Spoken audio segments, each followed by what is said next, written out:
This is problem 1583 on page 691. It says, shown is a slider with alpha and omega given. Determine as vectors the acceleration of point A and the acceleration of point B. Now this problem looks quite a lot like the problems we've worked with instant centers. However, we've never challenged acceleration before. We've never tried to calculate an acceleration. Okay, so let's see. Let's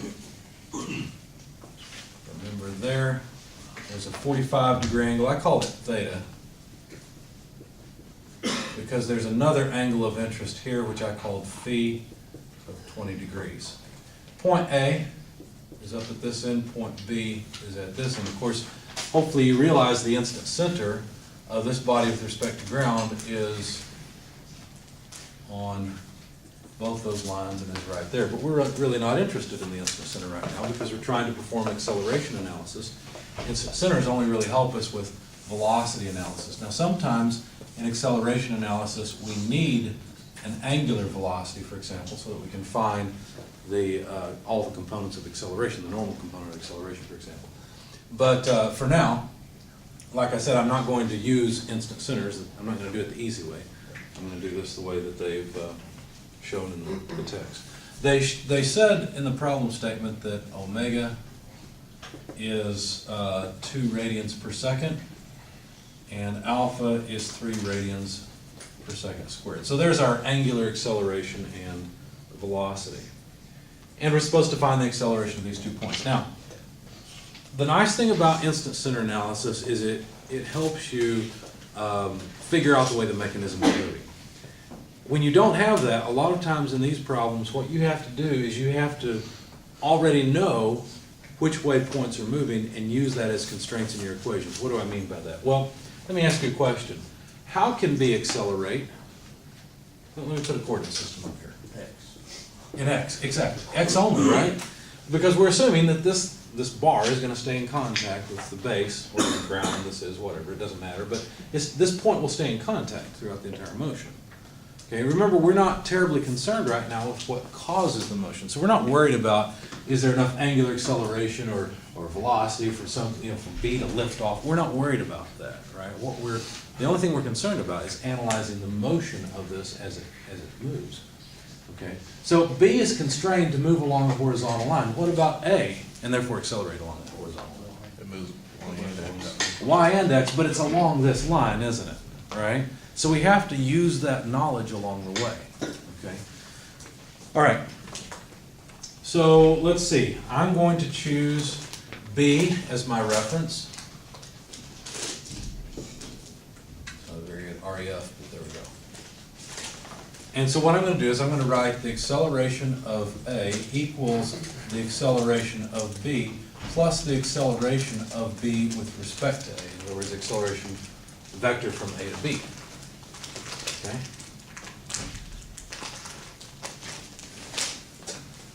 Now, the acceleration of B, I don't know its magnitude. It looks like I've got one equation and 2 unknowns and I've got a problem, but in reality this is a vector equation, right? How many equations do we really have here? We have 2. One in the x direction, one in the y direction. Okay. So all is not lost. We actually have 2, but we don't know this acceleration either. Well, let's see what we can do anyway. So we've already said the acceleration of B has only an I component. Right? Now it's pretty obvious if the body is accelerating this way that B must be accelerating to the right. So I expect to get an acceleration of B that's positive. Okay? But I'm not going to put that into the equation from the very beginning. I'm just going to note that and see if it comes out that way. Now there's also an acceleration of A. You know what? I messed this up. I sure did. I said B was the reference, and then I wrote that backwards. Here's the memory trick that I tried to remember to use. If you write acceleration of one point equals acceleration of another point, put the subscripts in the same order.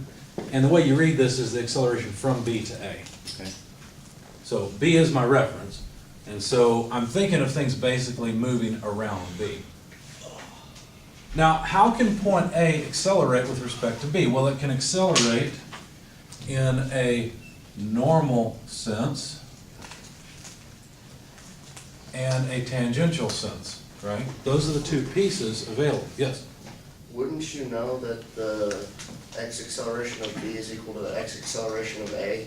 Not necessarily. Let's find out if that's true. Because they're connected points, so that if it didn't accelerate at the same, it would like jump off the wall. Let's find out. Let's find out and see. So there's going to be a tangential component and a normal. That's a good thought, but I'm not sure. Let's find out. Okay, let's see. So this relative acceleration can have a tangential and a normal piece. How do we quantify the tangential piece? Well, it's just omega squared r, and the tangential piece is just alpha r, right? But we have to be careful because this vector has a positive x and negative y component, whereas this vector, this tangential piece, has both negative components in the x and the y direction. Now, remember, we're dealing with a 45-degree angle here, right? So these are 45s as well, okay? So the geometry is not all that difficult. In fact, we can simply write for the tangential piece, alpha r from b to a multiplied by negative cosine theta I minus sine theta j. Do you see what I did there? I just took the magnitude of the vector, alpha r, and I said it's got negative x and y components, right? So how big is this vector, this resultant vector? This is a unit vector, isn't it? If you took the size of this vector, you'd have to take negative cosine squared plus negative sine squared square root, and that's just 1, because sine squared plus cosine squared is 1, square root of 1 is 1. Right? So the magnitude of this unit vector is 1, and it gives me the direction, the sense of the acceleration in the tangential direction. Does that make sense okay so far? I see a lot of blank looks. Okay. Now that's not the only piece of acceleration. There's also a normal piece of acceleration. So I have to say plus omega squared r from b to a. Now you help me out with this unit vector.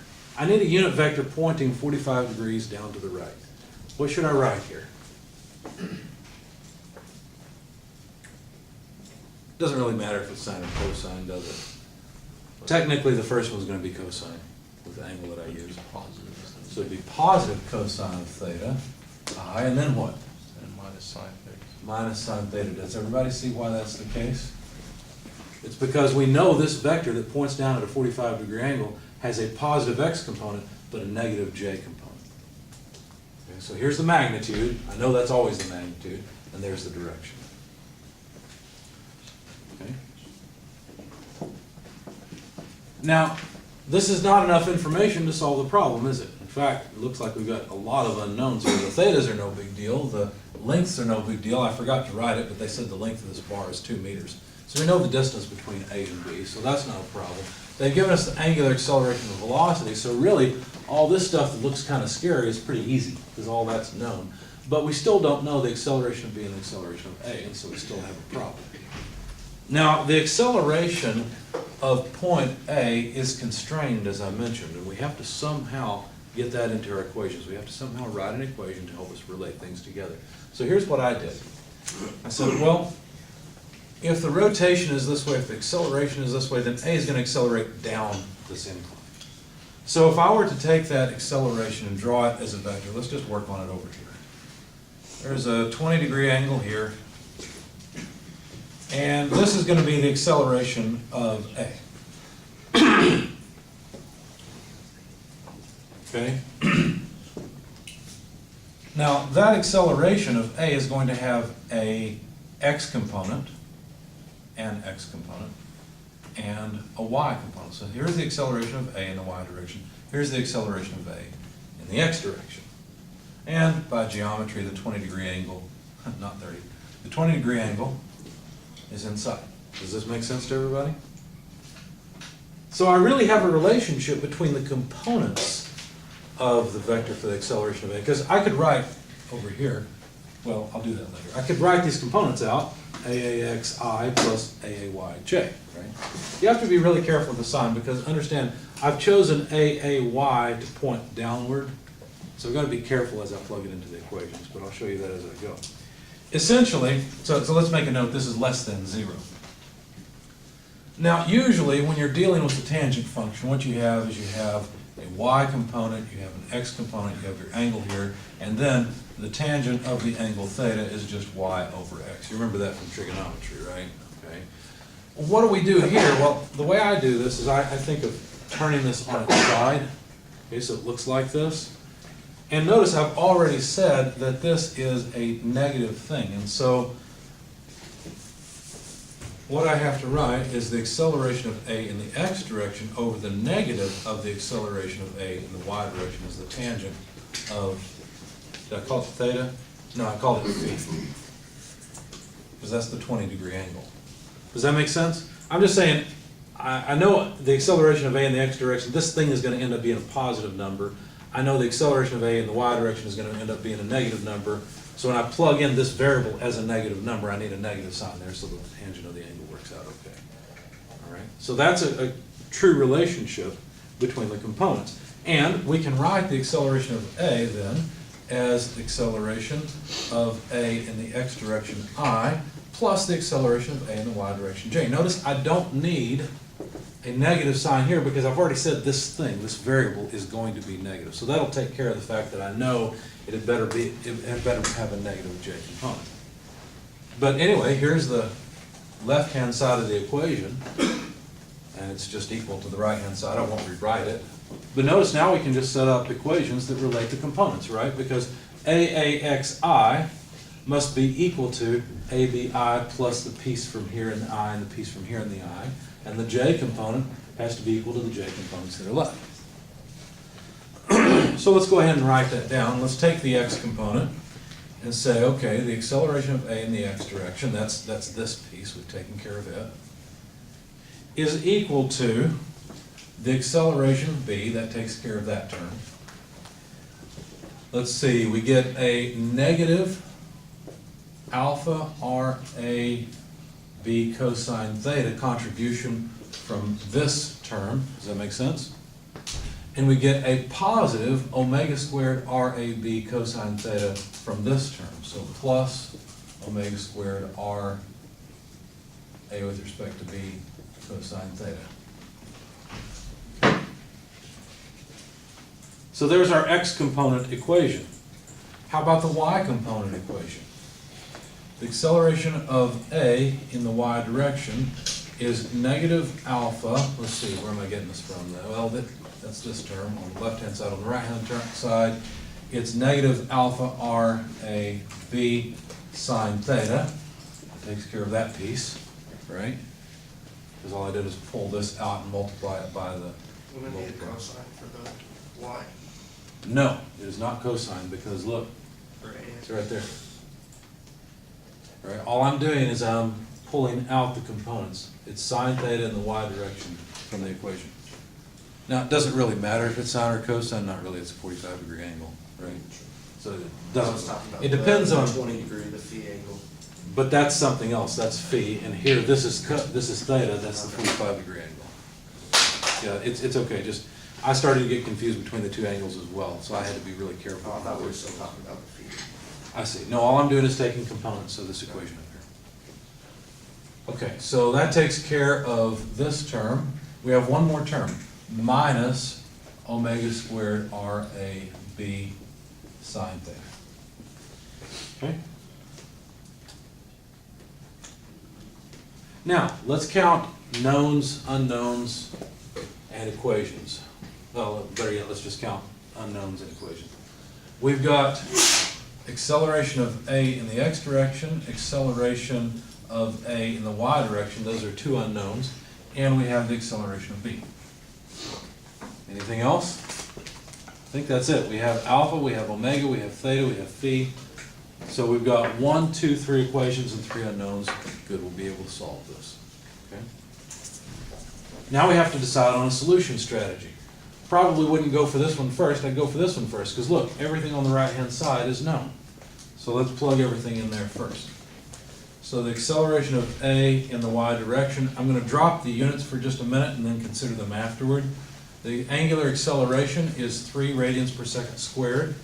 The distance from B to A is 2 meters, and then we need sine of 45 degrees. Minus omega squared is 2 radians per second, so we'll square that. RAB is 2.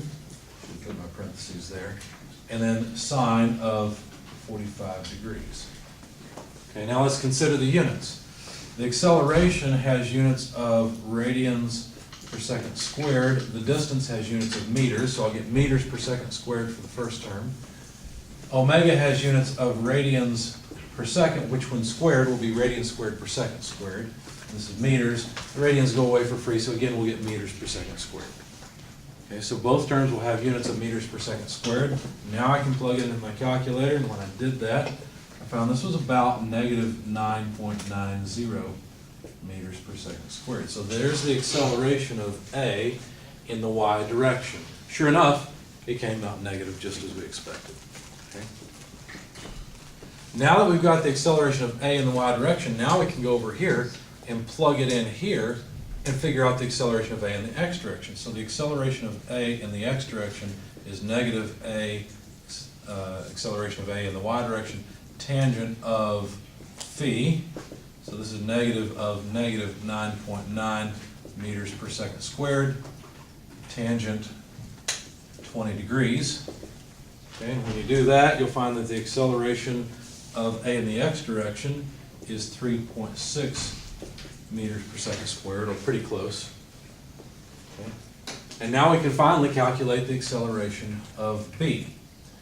Let me erase this because we've used up we've written out the components of the equation. So let me solve for the acceleration of B. It would be the acceleration of A in the x direction plus alpha R A B cos theta minus omega squared R A B cos theta. Okay, so all I did was I just kept this on one side, pulled the other two terms to the other side, and flipped the equation around. Professor Sis? Yes, ma'am. I think you made a mistake calculating AAY. Possibly. I think your calculator has to be in radians, otherwise you're going to get meters degrees per second squared. It should be in degrees Why? because we're taking sine of 45 degrees. Okay. That just doesn't make any sense to me. Well, if your calculator's in radians and you plug in an angle in degrees, it won't come out right. Oh, okay. Correct? Then never mind. Okay, all right. If I make a mistake, please let me know. Thank you for checking me. Does the number come out like this? Okay. The radians go away for free on the acceleration. I see what you're talking about, is the Okay. radians here. Okay. They just go That, away. yeah, that doesn't come from the sine or the Yeah, cosine. got it. Right, good point. Very good point. Thank you. So it's a 3.6. Yeah, 3.6 is what I I'm got. asking about the AB, because I thought it was the AA. Well, we're not done with, oh, AB, we're not done yet. Let's find out. Yeah, so you're trying to remember that you're thinking that AB had better be 3.6. Let's find out. So the acceleration of A in the x direction, let's see, that is, so we're curious, will these two cancel? They might. Looks like there's a chance. So 3.6 meters per second squared plus the angular acceleration, 3 radians per second squared. RAB, 2 meters, cosine 45 degrees, minus omega squared, 2 radians per second. It needs to be squared because it's squared in the equation. RAB, 2 meters, cosine 45 degrees. When I did that, I came up with, let's see, 1.6 meters per second squared in the I direction. So no, they are in fact different. So how is that possible? How is it possible that the acceleration of A in the x direction can be different than the acceleration of B in the x direction? Well, if they were the same, then the change in velocity would have to be the same. And if the change in velocity is the same, this point's going to come away from the wall. So the accelerations in the x directions have to be different. Okay? However, is, acceleration is more complicated to think about than velocity. And so the acceleration has to be such that the velocity remains in this direction. Okay? I don't know a good intuitive way to explain to you why their magnitudes are different. There's got to be a center of acceleration, just like there's a center of rotation, but that's that course that I took as a graduate student and don't remember very well right now. Okay. So there's the acceleration of v. And what else do we want? Well, I guess they asked us for the accelerations as vectors. So remember, this was a component equation in the I direction, that's why I was able to write I there. If I write the acceleration of A as a vector, I've already got its components. And so that would be something like 3.6 I minus 9.9 J meters per second squared. All I did was I plugged in the acceleration of A in the X direction, I, acceleration of A in the Y direction, J, and both are meters per second squared. So there are the two answers they asked us for, acceleration of A and B. Questions, comments? I thought the sign, when you did the direction for the vector, Yeah. the sine theta minus cosine theta would clear up, but I don't understand how you got that part when you set it up at the beginning.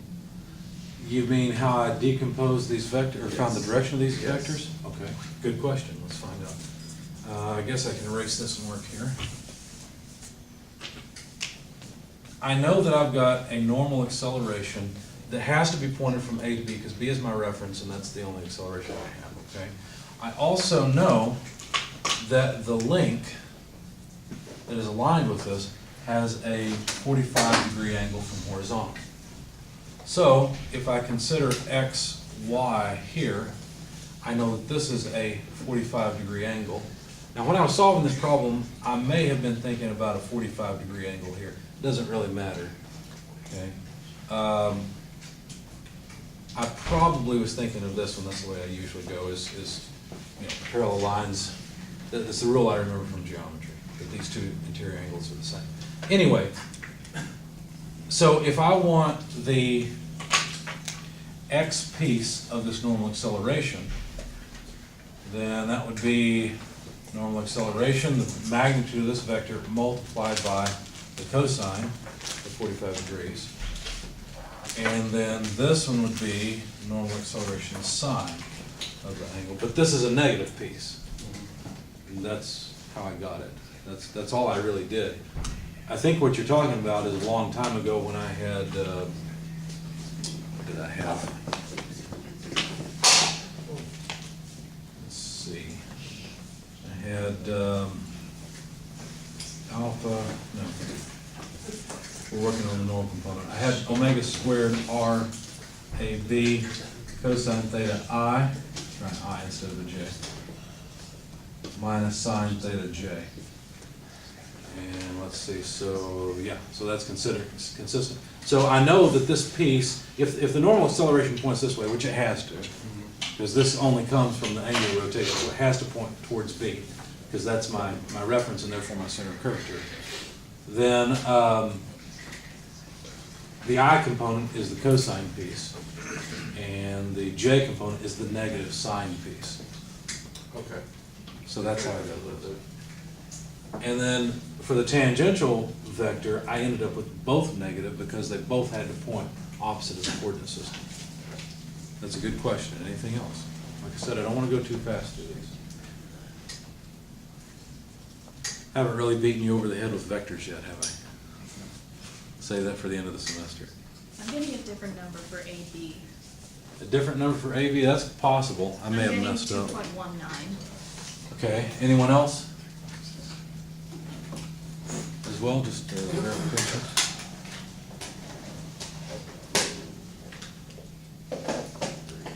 Certainly possible that I messed it up.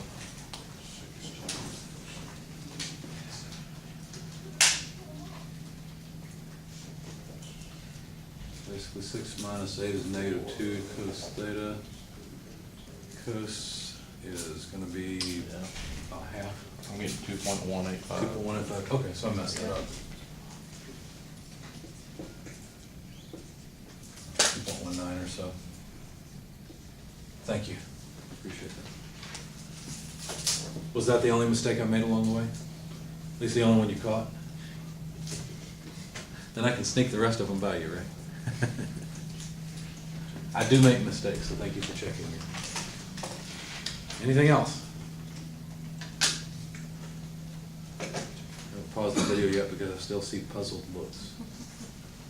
It's just a lot to take in. It is, that's why I'm trying to not go too fast.